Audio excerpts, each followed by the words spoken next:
사랑의 하나님, 오늘도 생명의 호흡 주셔서 새로운 마음과 정신으로 새 하루를 시작하게 하시니 감사합니다.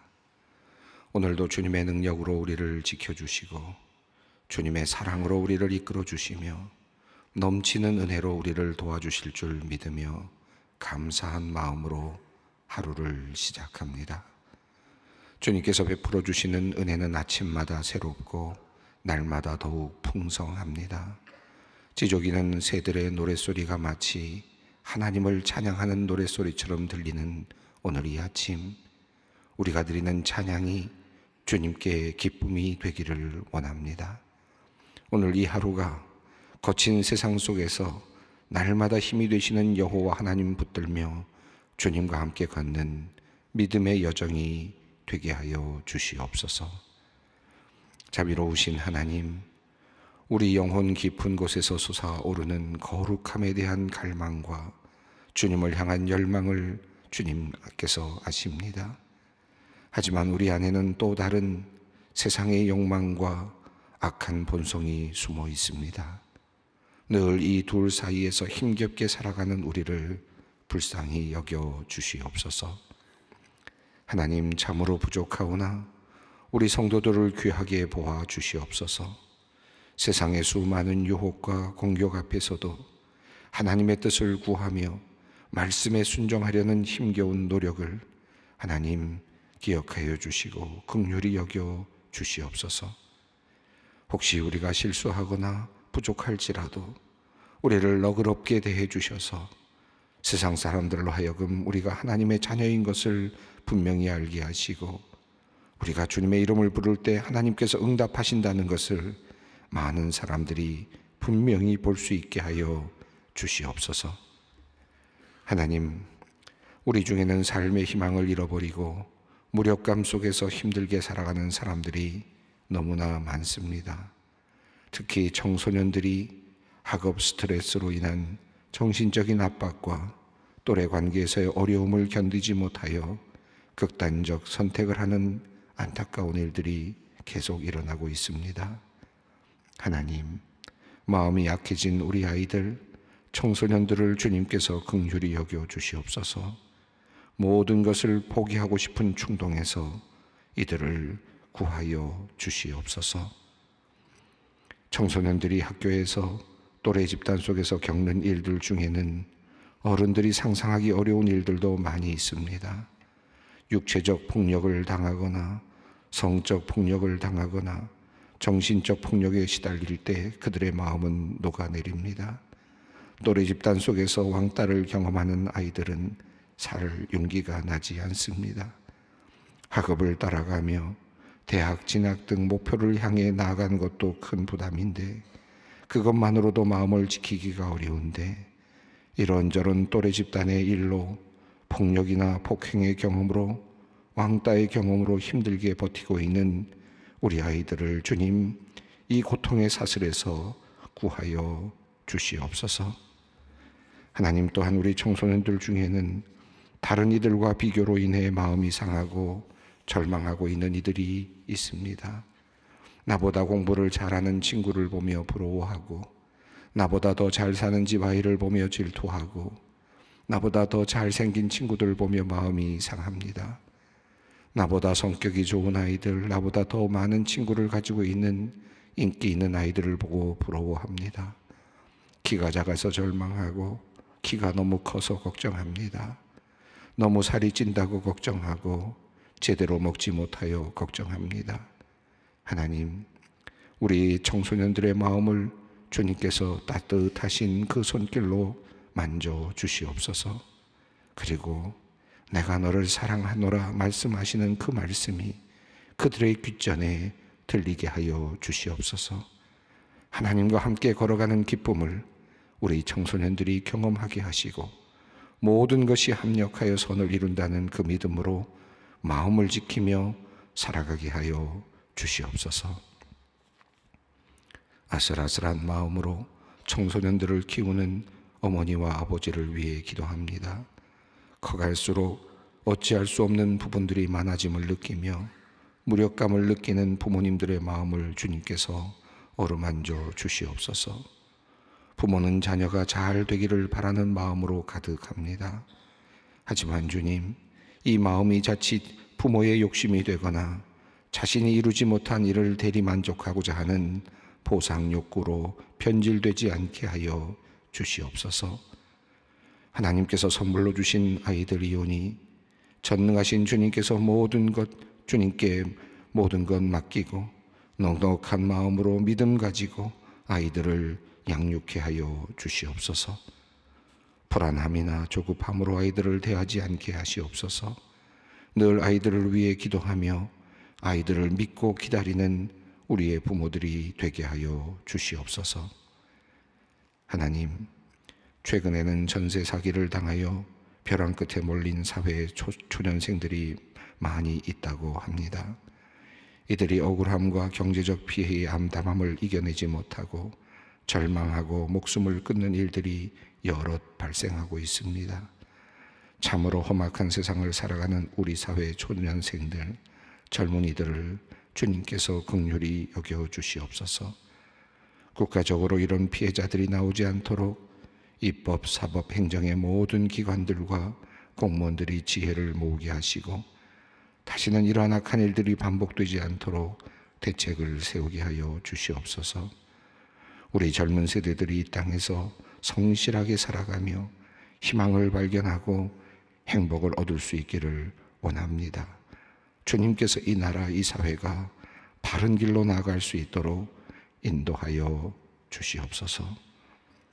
소망의 성도들을 위하여 기도합니다. 오늘도 병상에서 주님께 기도하는 모든 우리 환우들을 주님께서 한 사람 한 사람 주님 지켜주시고 위로하여 주시고 치유의 손길을 허락하여 주시옵소서. 갑자기 응급실에 입원하여 위중한 중에 치료를 받고 있는 권사님을 주님께서 지켜주시옵소서. 또한 오랫동안 병상에 누워 연명 중에 있는 집사님을 주님께서 불쌍히 여겨 주시옵소서. 항암 치료 중에 있는 장로님, 권사님, 집사님, 성도님들을 주님께서 한 분 한 분 오늘도 돌아보아 주시고 위로하시며 소망을 허락하여 주시며 무엇보다도 치유의 은혜를 주님 더입혀 주시옵소서. 이제 말씀을 사모하며 주님 앞으로 나아갑니다. 주님의 말씀을 통해 힘을 얻게 하시고 새 마음으로 오늘의 모든 과제들을 잘 감당케 하여 주시옵소서. 우리 주 예수 그리스도의 이름으로 기도드리옵나이다. 아멘. 오늘 우리에게 주시는 하나님의 말씀입니다. 마가복음 14장 27절로 31절 말씀입니다. 마가복음 14장 27절로 1절 말씀 함께 봉독합니다. 예수께서 제자들에게 이르시되 너희가 다 나를 버리리라. 이는 기록된 바 내가 목자를 치리니 양들이 흩어지리라 하였음이니라. 그러나 내가 살아난 후에 너희보다 먼저 갈릴리로 가리라. 베드로가 여짜오되 다 버릴지라도 나는 그리하지 않겠나이다. 예수께서 이르시되 내가 진실로 내게 이르노니 오늘 이 밤 닭이 2번 울기 전에 내가 3번 나를 부인하리라. 베드로가 힘있게 말하되 내가 주와 함께 죽을지언정 부인하지 않겠나이다 하고 모든 제자도 이와 같이 말하니라. 아멘. 지난 시간에 말씀드리기를 오늘의 이야기가 그 식탁과 관련해서 앞뒤로 배반에 관련된 내용이 있다라는 말씀을 드렸습니다. 14장 1절부터 이제 시작되는 이 예수님의 순환과 관련된 직접적인 바로 그 전날의 이야기, 또 그리고 바로 이어지는 그 지금 순환의 아주 긴박한 이야기는 배신이라고 하는, 또 예수님을 죽이려고 하는 음모라든지 이런 것과 더불어서 식탁들이 그 사이에 하나씩 자리하고 있음을 살펴보았습니다. 14장 1절부터 2절까지 대제사장들과 서기관들이 예수님을 죽이려고 음모를 꾸몄지만 명절이 가까웠기 때문에 할 수가 없겠다 포기하는 내용이 나왔고, 그리고 14장 3절부터 9절까지는 예수님께서 어떤 자리에서 식사를 하고 계시는데 그 자리에서 한 여인이 나드 향유를 예수님의 머리에 부었다라고 하는 그런 이야기가 나옵니다. 그리고는 14장 10절부터 11절까지 이제 가룟 유다의 배신에 관한 그런 예고가 나왔습니다. 앞뒤로 이제 한 사람들이 예수님을 죽이려고 했고, 그러나 명절이어서 죽일 수가 없었는데, 그리고 그 사이에 식사하시는 장면이 나오고, 그때 가룟 유다의 배신으로 말미암아 명절 기간에 예수님을 이제 잡아 죽일 수 있는 기회가 생겼다라는 내용이 14장 1절부터 11절까지 소개됐습니다. 그리고 12절부터 16절까지는 예수님께서 다시 식사를 준비하도록 그렇게 명령하시는 내용이 나오죠. 예수님께서 두 제자를 보내서 식사를 준비하게 하고, 또 식사를 할 수 있는 장소를 준비하도록 하는 그런 내용이 나왔습니다. 자, 그리고 14장 17절부터 21절까지 예수님께서는 또다시 가룟 유다가 이제 배신할 것이다 라고 하는 그런 예고를 하시고, 14장 22절부터 25절까지 마지막 만찬을 예수님께서 제자들과 함께 하셨습니다. 자, 우리가 여기까지 이제 보는데요. 14장 그리고 27절부터 이제 오늘 본문이 시작이 됩니다. 오늘 본문에 다시 예수님께서는 제자들도 이제 예수님을 부인하게 될 것이다라고 하는 말씀을 하십니다. 그래서 이것도 가룟 유다의 그 배신에 대한 예고가 먼저 나오고, 또 식사에 대한 이야기가 나오고, 다시 제자들과 베드로의 부인에 관련된, 배반에 관련된 내용이 또 자리하고 있습니다. 식사를 중심으로 해서 앞뒤로 이렇게 구조를 가지고, 샌드위치 구조를 가지고 이렇게 전개가 되고 있습니다. 자, 오늘 본문은 이제 그 모든 제자들이 이제 부인하게 될 것이다라고 하는 이런 말씀을 하고 있는 첫 번째 구절입니다. 27절 말씀입니다. 한번 이 27절 말씀을 읽겠습니다. 예수께서 제자들에게 이르시되 너희가 다 나를 버리리라. 이는 기록된 바 내가 목자를 치리니 양들이 흩어지리라 하였음이니라. 예수님께서 이 말씀을 언제 하셨을까? 이 마가복음의 흐름상으로 본다면 예수님께서 식사를 제자들과 함께 하시고, 그 식사가 사실은 마지막 식사였죠. 니산월 14일 예수님께서는 제자들에게 명령하셔서 식사를 준비할 수 있도록 하셨고, 그리고 장소도 예비할 수 있도록 하셨습니다. 자, 그리고 나서 날이 저문 다음에, 그러니까 니산월 15일이 시작이 되는 거죠. 바로 그날 예수님께서는 이제 제자들과 함께 식사를 나누셨습니다. 이것이 마지막 만찬이었습니다. 그런데 이 마지막 만찬은 유대의 시간의 흐름으로 본다면 바로 니산월 15일 아침에 해당되는 거죠. 그러니까 이 아침이라기보다는 이 저녁이지만 그날의 시작이 되는 거죠. 그래서 예수님께서 돌아가시는 바로 그날입니다.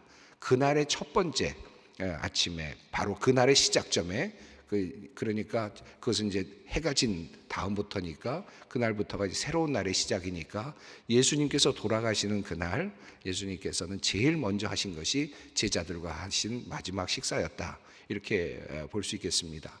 자, 그리고 나서 예수님과 함께 이제 제자들이 식사를 마친 다음에 찬미하며 감람산으로 갔다라고 하는 표현이 앞서 있는 26절에 나오죠. 자, 감람산으로 가고 있는 장면이 나오고요. 그리고 오늘 본문 31절까지 있습니다만은 32절을 보면 이제 그들이 겟세마네에 이르렀다라고 이렇게 되어 있습니다.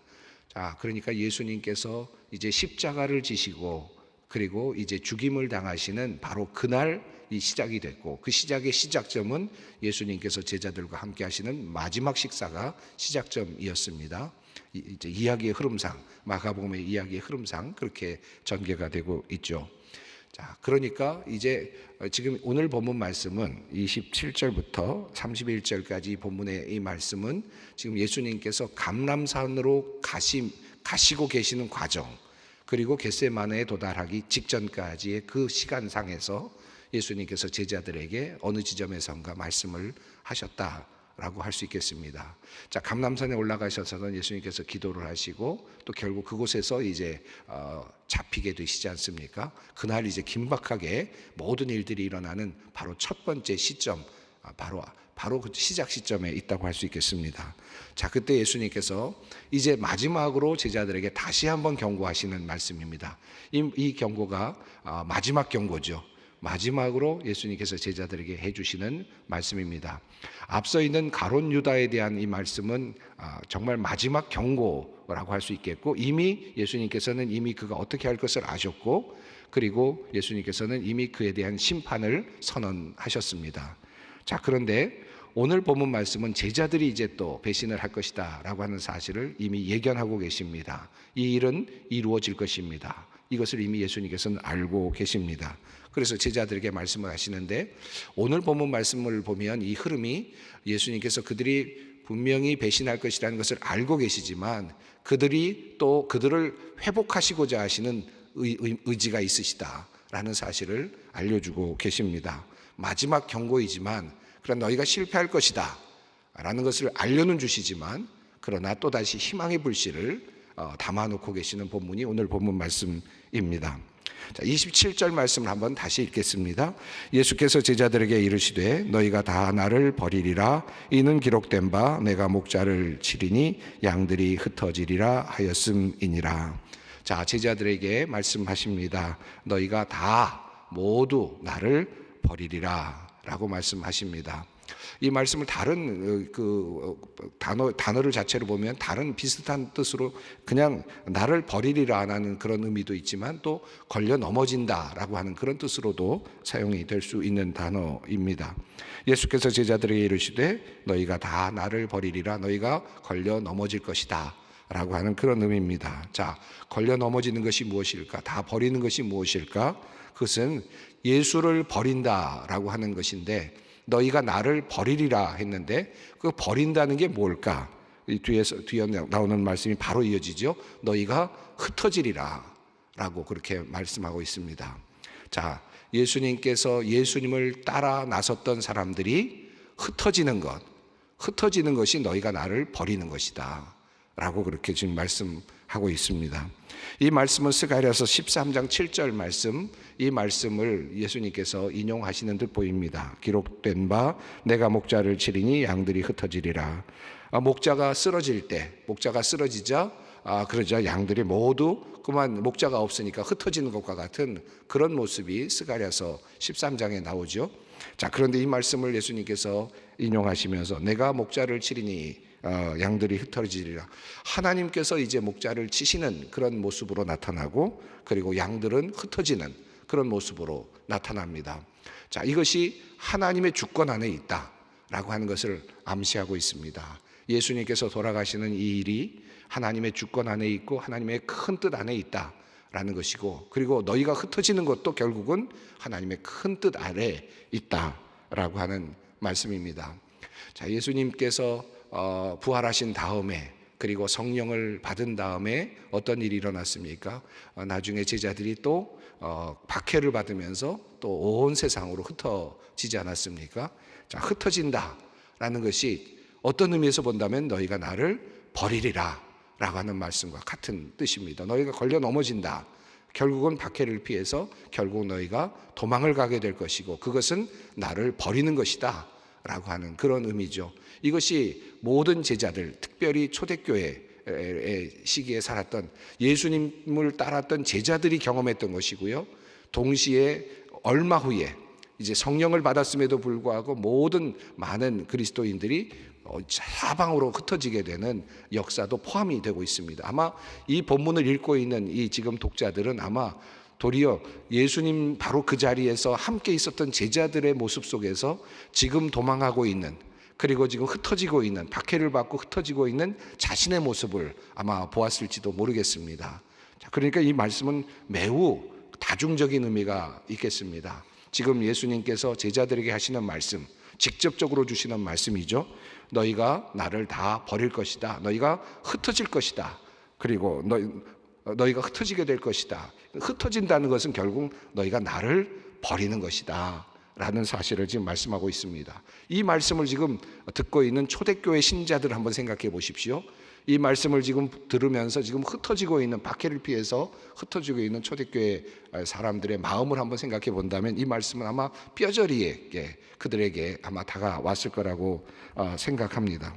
양들이 이제 흩어지게 될 것이다 라고 하는 말씀입니다. 자, 자, 이렇게 말씀을 하신 다음에 이렇게 말씀을 하시자, 자 28절, 그러나 예수님께서 그러나라고 시작을 하시는데 이 부분은 조금 후에 다시 돌아오겠습니다. 29절 말씀을 읽겠습니다. 베드로가 여짜오되 다 버릴지라도 나는 그리하지 않겠나이다. 자, 예수님께서 이렇게 말씀을 하시자 양들이 흩어지리라, 너희가 나를 버리리라 라고 그렇게 말씀하시자 베드로가 말합니다. 나는 그러지 않겠습니다. 다 버릴지라도 그러지 않겠습니다 라고 그렇게 말씀하죠. 마가복음 4장 17절에 예수님께서 씨 뿌리는 자의 비유를 씨 뿌리는 비유를 말씀하셨을 때 돌밭에 뿌려진 그런 그 씨앗을 이야기하지 않습니까? 그때 그 씨앗 그가 결국은 자라지 못하고 죽게 되는데, 그것을 예수님께서 말씀하시면서 환난이나 박해가 왔을 때 넘어지는 자다 이렇게 말씀을 하셨습니다. 자, 환난이 오고 박해가 올 때 예수님을 따랐음에도 불구하고 흩어지는 사람들, 초대교회 교인들을 상징하기도 하고, 또 오늘 본문에 나오는 바로 이 제자들을 지금 의미하기도 하겠습니다. 자, 이런 모습 예수님께서 분명하게 계시하고 말씀하고 계시는데 베드로는 아주 당당합니다. 여짜오되 다 버릴지라도 나는 그러하지 않겠습니다. 얼마나 당당합니까? 이 베드로의 마음이, 지금 베드로의 고백이 여러분 진실성이 있다고 생각하십니까? 진실성이 없다고 생각하십니까? 아마도 저는 이 본문의 흐름상에서 베드로는 이 자리에서 진실성을 가지고 진심을 담아서 이런 얘기를 했을 거라고 저는 생각합니다. 나는 절대로 예수님을 버리지 않습니다. 나는 죽어도 예수님 버리지 않겠습니다. 이렇게 지금 이야기를 하고 있죠. 그러자 예수님께서 말씀하십니다. 30절입니다. 예수께서 이르시되 내가 진실로 내게 이르노니 오늘 이 밤 닭이 2번 울기 전에 내가 3번 나를 부인하리라. 멀지도 않습니다. 지금 이렇게 베드로가 강하게 나는 버리지 않겠다라고 그렇게 말씀을 하고 있는데, 그럼에도 불구하고 예수님께서는 이제 오늘 이 밤에 몇 시간이 되지 않아서 네가 닭이 2번 울기 전에 네가 나를 3번 부인하게 될 것이다. 아주 구체적으로 예수님께서 말씀하시면서 네가 나를 부인하게 될 것이라는 사실을 아주 분명하게 베드로에게 말씀을 하십니다. 자, 이 밤, 그러니까 지금 막 이제 밤이 시작됐고요. 밤이 시작이 돼서 예수님께서는 제자들과 함께 식사를 하셨고요. 그리고 참미하며 감람산으로 가고 계시는 중입니다. 그리고 감람산에 가면 어떤 일이 일어납니까? 결국은 그들은 그곳에서 함께 기도를 하다가 결국 예수님께서 잡히시는 것을 보게 되고요. 거기까지도 베드로는 성경에 따르면은 나름대로 용감하죠. 자, 그런데 결국 그가 예수님께서 법정으로 이제 끌려가신 다음부터 베드로의 모습은 달라집니다. 한없이 약한 인간의 모습이 되고 맙니다. 불과 몇 시간 후의 일입니다. 얼마 되지 않아서 일어날 베드로의 모습입니다. 자, 그럼에도 불구하고 베드로는 지금 아주 강하게 나는 그럴 수 없습니다. 나는 그러지 않겠습니다. 라고 그렇게 말씀하시죠.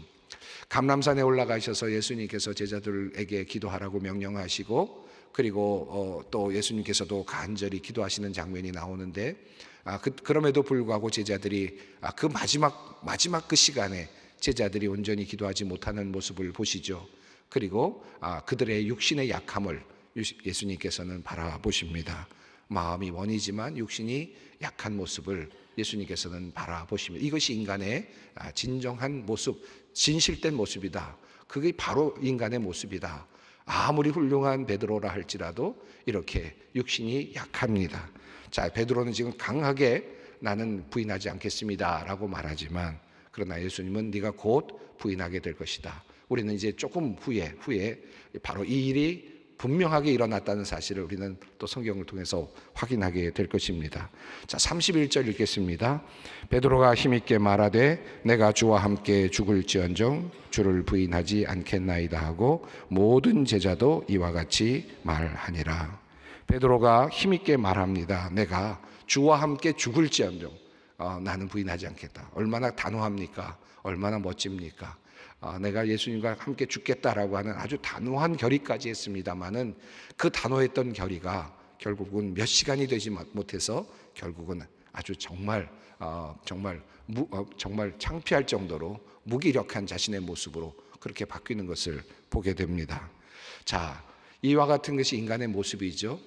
조금 전에 말씀드렸습니다. 이 베드로가 이렇게 베드로가 이렇게 강하게 다짐했지만 그럼에도 불구하고 이제 몇 시간 후에 그가 아주 참 처절하게 배신을 하고 인간의 참 연약한 모습을 보여주고 있는 모습을 성경은 분명하게 드러내고 있습니다.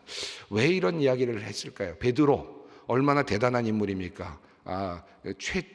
예수님의 수제자인데 왜 예수님께서는 이 베드로의 실패를 이렇게 부각시키고 계실까?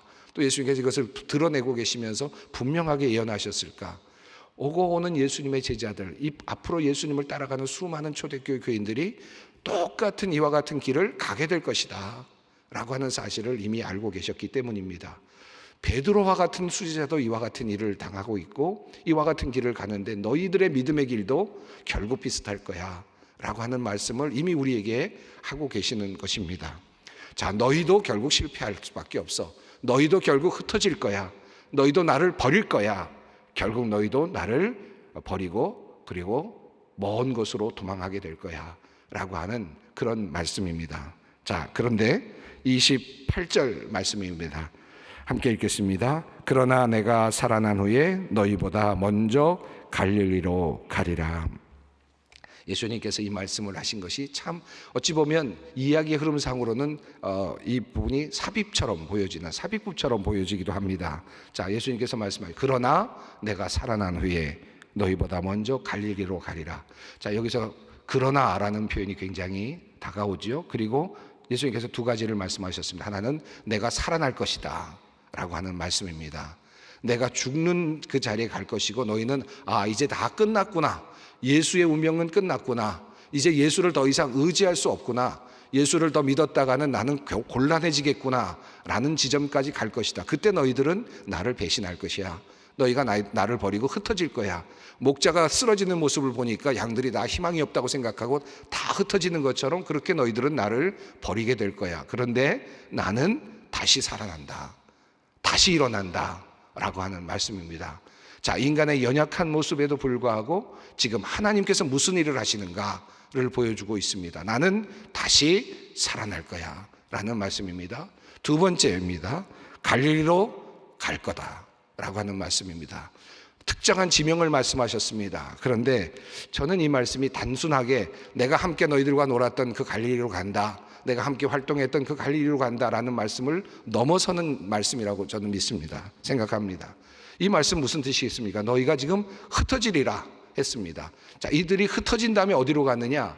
결국은 갈릴리로 다 가거든요. 자신의 고향으로 돌아가고 실망해서 다 글로 갑니다. 특별히 베드로와 그리고 요한과 그런 우리 어부였던 제자들이 다 갈릴리로 도망가죠. 그러니까 예수님을 배신하고 흩어졌습니다. 예수님을 버리고 흩어졌습니다. 그 흩어져서 버리고 가는 그 자리가 어디냐? 갈릴리라는 것이죠. 자, 그런데 예수님께서 뭐라고 말씀하세요? 나는 살아날 거고 그리고 어디로 간다? 갈릴리로 간다. 근데 말씀하시기를 먼저 갈릴리로 간다. 먼저 갈릴리로 간다. 참 이 말이 놀랍습니다. 왜 그렇습니까? 이 사람들은 지금 제자들은 도망가는 겁니다. 흩어지는 겁니다. 버리고 가는 겁니다. 그런데 예수님께서 그 버리고 도망가는 그 자리에 내가 살아나서 먼저 가 있으마. 너희가 올 그 자리에 내가 기다리고 있으마. 너희가 도망가는 그 자리에 내가 그곳에서 이미 실패한 너를 기다리고 있으마 라고 하는 말씀입니다. 이것은 귀한 은혜의 말씀이라고 생각합니다. 우리가 늘 쓰러지고 흩어지고 그렇지만 저 멀리 바다끝에 갈지라도 주님은 그곳에 계시다라는 말씀처럼 우리 주님, 부활하신 주님께서 그곳에서 우리를 맞아주신다. 우리가 어디에 있든지 그 주님께서는, 부활하신 주님께서는 지금 우리의 자리, 흩어진 그 자리에 계신다. 이 믿음으로 함께 기도의 자리로 함께 나아가십시다. 하늘에 계신 우리 아버지, 아버지의 이름을 거룩하게 하시며 아버지의 나라가 오게 하시며 아버지의 뜻이 하늘에서와 같이 땅에서도 이루어지게 하소서. 오늘 우리에게 일용할 양식을 주시고 우리가 우리에게 잘못한 사람을 용서하여 준 것 같이 우리 죄를 용서하여 주시고 우리를 시험에 빠지지 않게 하시고 악에서 구하소서. 나라와 권능과 영광이 영원히 아버지의 것입니다. 아멘.